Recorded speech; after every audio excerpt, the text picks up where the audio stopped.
பண்ணிருப்பான். நம்ம பாகுபலிக்கு எப்படி ஒரு கட்டப்பாவோ நம்ம ஜின்வுக்கு ஒரு இக்ரிஸுங்க. கட்டப்பா வேணா துரோகம் பண்ணியிருப்பான், ஆனா இங்க இக்ரிஸ் எப்பவுமே எக்காரணத்தை கொண்டு துரோகம் பண்ணவே மாட்டாங்க.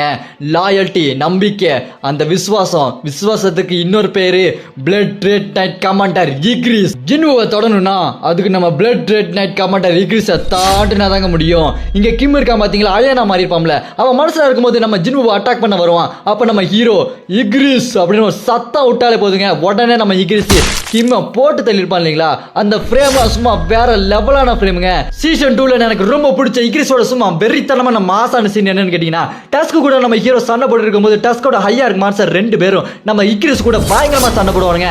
ஆனா நம்ம இக்ரிஸ் அந்த 2 ஹையா இருக்கு மான்ஸ்டர் கூட சும்மா பயங்கரமா விளையாண்டுட்டு இருப்பாங்க. சண்டை போடுற மாதிரியே இருக்காது, வேற லெவல்ல ஃபன் பண்ணிட்டு இருப்பான். அந்த ஃபைட் பாக்குறதுக்கு சும்மா மரண மாசா இருக்கும், வேற லெவல்ல பங்கமா இருக்கும். சும்மா ஒத்தால தனியா இருந்து அந்த 2 ஹையா இருக்கு மான்ஸ்டரையும் சும்மா அசால்ட்டா போட்டு தள்ளிருப்பான். அந்த 2 ஹையா இருக்கு மான்ஸ்டர் சும்மா லோ ரேங்க் கிடையாதுங்க. இந்த பக்கம் அந்த ஏ ரேங்க் அண்டர்ஸ் எல்லாம் சும்மா திணறி இருப்பானுங்க, அவனால தொடக்கூட முடியாது. அந்த அளவுக்கு ஓவர் பவரான அந்த ஹையா இருக்கு மான்ஸ்டரை இக்ரிஸ் தனியா நின்று விளையாண்டுட்டு இருப்பாங்க, அசால்ட்டா போட்டு தள்ளிருப்பான். அப்படின்னா இக்ரிஸ் எந்த அளவுக்கு ஓவர் பவரானவன் தெரியுதா உங்களுக்கு? அவனோட ஸ்வாட் வீசுற ஸ்டைல்ல எங்கேயுமே பிசுறு தட்டாது. அவன் முன்னாடி எவனுமே ஸ்வாட தூக்கி நிப்பாட்டவே முடியாது, ஏன்னா அதுக்குள்ள அவன் தலை தரையில இருக்கும். ஏன்னா நம்ம இக்ரிஸோட அந்த ஸ்வாட் ஸ்டைலுங்கிறது யாராலுமே ஈடு கொடுக்க முடியாத ஒண்ணு. அடுத்து நம்ம ஜின்வு டீமன் கிங் பாரான் கூட சண்டை போடும்போது அந்த டீமன் கிங்கை தொடக்கூட முடியாது, ஏன்னா அதுக்கு குறுக்க நிக்கிறது அந்த டிராகன் தான். அதுல அவன் பறந்துட்டே சண்டை போறனால நம்ம ஜின்வு போல அவனை தொட்டிருக்க முடியாது. அப்ப நம்ம ஹீரோ ஜின்வு ஒரே ஒரு சவுண்ட் தாங்க விடுவான், இக்ரிஸ் அப்படின்னு விட்ட உடனே அந்த ஸ்வாடை வச்சு அந்த டிராகனோட கழுத்தை துண்டாக்கியிருப்பாங்க நம்ம இக்ரிஸ்.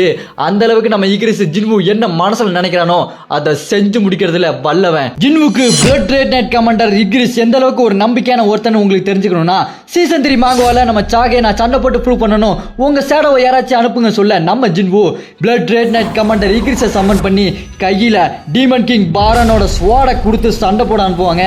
டீமன் கிங் பாரானோட ஸ்வாடு நல்லா கவனிங்க, சாதா ஸ்வாடை வச்சு சண்டை போட்டாலே நம்ம இக்ரிஸை தடுக்க முடியாது. இதுல டீமன் கிங் பாரானோட ஸ்வாடா தடுக்கவே முடியாது நீங்க நினைப்பீங்க, ஆனா அங்க நடந்ததே வேறங்க.